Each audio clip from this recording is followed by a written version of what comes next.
किसी कालखंड में एक महात्मा अपनी कुटिया में नित्य नियम पूर्वक संध्या काल में प्रवचन किया करते थे। प्रवचन सुनने के लिए आसपास के ग्रामीण समय निकालकर बड़ी संख्या में आते थे। प्रवचन सुनकर लोग देर रात्रि अपने अपने घर को लौट जाते थे।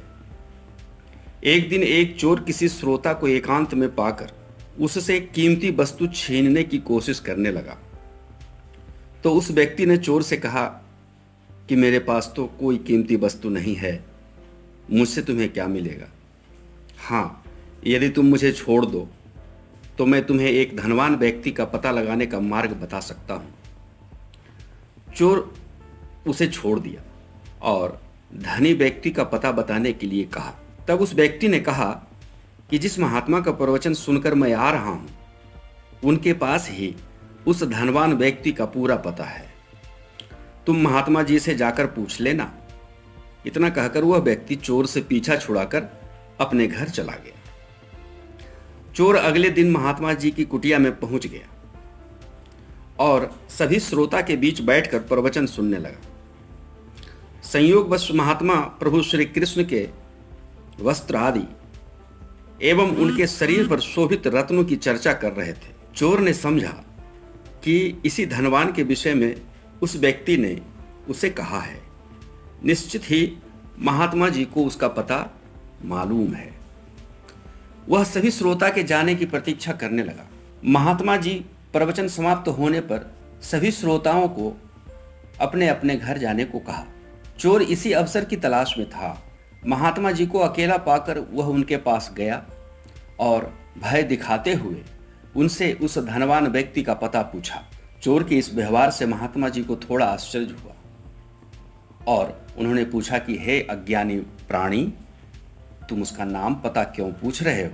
तब चोर ने उत्तर देते हुए कहा कि अभी अभी आपने ही तो कहा है कि उसके पास रत्नों की माला, मणियों का मुकुट, हीरे जड़ित कुंडल आदि से सुशोभित है। एक बार मैं उसे लूट लूं तो मुझे जीवन भर के लिए चोरी लूट के गलत कार्य से छुटकारा मिल जाएगा। महात्मा जी को उसकी मूर्खता पर हंसी आ गई, पर उन्होंने अपनी भावनाओं को नियंत्रित करते हुए कहा, ठीक है, मैं उसका पता बता देता हूँ। तुम पास के वन में जाओ और वहाँ घनी झाड़ियों के पास बैठकर आवाज़ लगाना, कृष्णा कृष्णा। तुम्हारी आवाज़ सुनकर वह अवश्य आएगा और जब वह आए तो तुम उसे आराम से लूट लेना। चोर महात्मा जी की बात सत्य मानकर चला गया। अगले ही दिन वह पास के वन की झाड़ियों में जाकर कृष्णा कृष्णा की आवाज लगाने लगा। पुकारते पुकारते सुबह से दोपहर और फिर शाम हो गई। इस तरह से उसने कई दिनों तक बिना खाए पिए आवाज लगाता रहा। भूख प्यास से उसकी आवाज कातर हो गई और ऐसी स्थिति हो गई कि अब उसके मुंह से आवाज निकलना बंद हो गया। लेकिन फिर भी वह मन ही मन कृष्णा कृष्णा की रट लगाता रहा और जब अंतर मन से कृष्णा कृष्णा निकली तो प्रभु तक सचमुच उसकी आवाज पहुंच गई और प्रभु साक्षात उसके समक्ष प्रकट हो गए, ठीक महात्मा जी के बताए हुए स्वरूप में।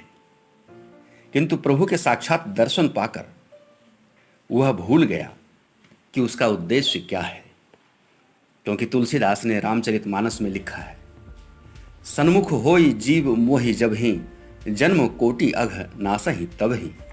अर्थात कोई भी जीव जब प्रभु का दर्शन पा लेता है तो उसी समय उसके जन्मों जन्मों के पाप नष्ट हो जाते हैं।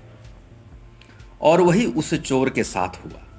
वह अपने आप को भूल गया और अपलक प्रभु को निहारने लगा। उनके सौंदर्य को देख वह गदगद हो गया। फिर प्रभु ने उन्हें बुलाने का कारण पूछा तो वह मात्र इतना ही बोल पाया कि हे दया निधान, मैं जब भी चाहूं आप इसी रूप में मुझे दर्शन दिया करना। जय श्री कृष्ण।